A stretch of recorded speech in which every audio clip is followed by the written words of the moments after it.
Mother Turkey and her chicks.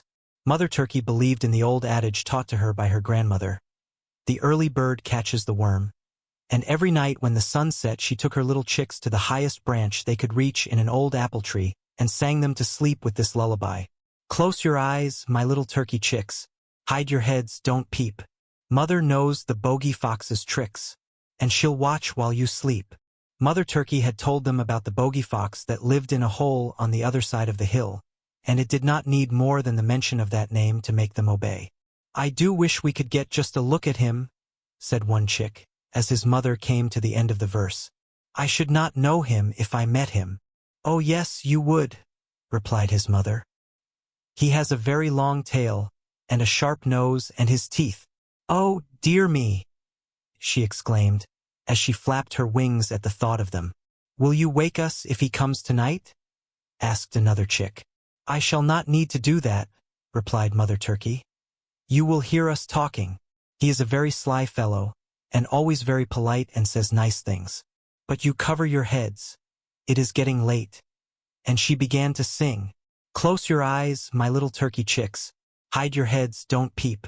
Mother knows the bogey fox's tricks, and she'll watch while you sleep. By the time Mother Turkey reached the end of the verse this time all the chicks were fast asleep. Mother Turkey stretched out her wings once or twice and turned her head in all directions, and then she settled herself for a nap. The moon was shining brightly when she awoke, and she saw not far off what looked like a large black dog walking cautiously toward the tree. Mother Turkey took another look and saw the bushy tail, and she perched herself more firmly on the limb and looked to see if her children were safe on there, too, for she knew that the bogey fox had come to take one of her chicks back to his hole if he could. Good evening, Mr. Fox, she said, as the fox came near enough to hear her. I was sure that I knew your splendid figure. You certainly make a most remarkable picture in the moonlight. Mr. Fox was somewhat taken aback at this compliment paid him in such a pleasant manner. For usually he was the one to make remarks and the turkeys listened, not daring to move or speak. He recovered from his surprise by the time he was under the tree and said, You are most flattering, Mistress Turkey, and I can only return the compliment by telling you that you are a picture yourself in the moonlight, sitting so stately on that limb. But if you would enjoy to the full extent this beautiful evening you must come from the tree and take a walk over the hill. No doubt you are right, replied Mrs. Turkey. But I could not think of leaving my children alone. I should be very glad to take care of the little dears while you are gone, said Mr. Fox. And if you will have them come down beside me, I will tell them a story which I am sure will keep them interested until you return. By this time the turkey chicks were awake and listening to what the fox was saying. He seemed so nice and polite that they quite forgot to be afraid, and when he spoke of telling them a story one of them said, Oh, please do go, Mother, and let him tell us a story. Will be very good if you will. You see, my dear madam, said the fox, the little dears are quite willing to stay with me. Do go and enjoy the moonlight.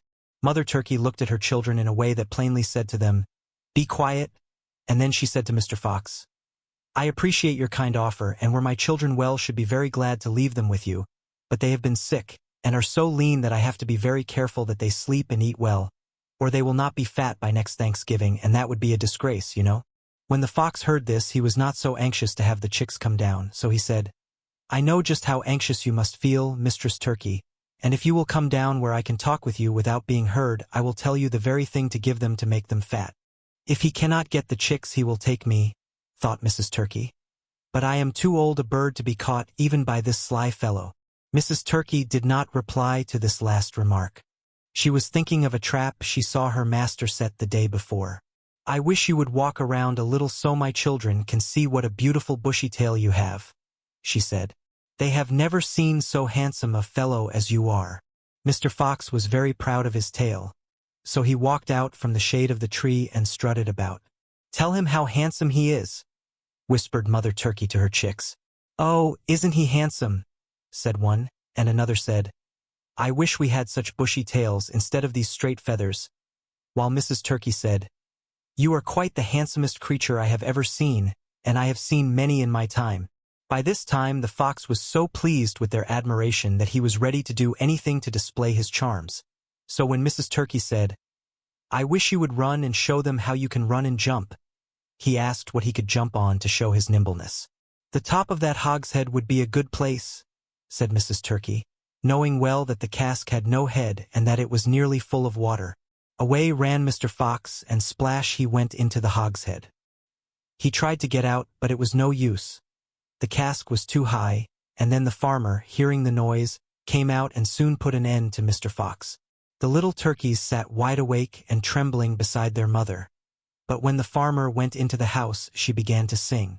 "Close your eyes, my little turkey chicks. Hide your heads, don't peep. Mother knows the bogey fox's tricks, and she'll watch while you sleep." And in a few minutes all was quiet again in the yard.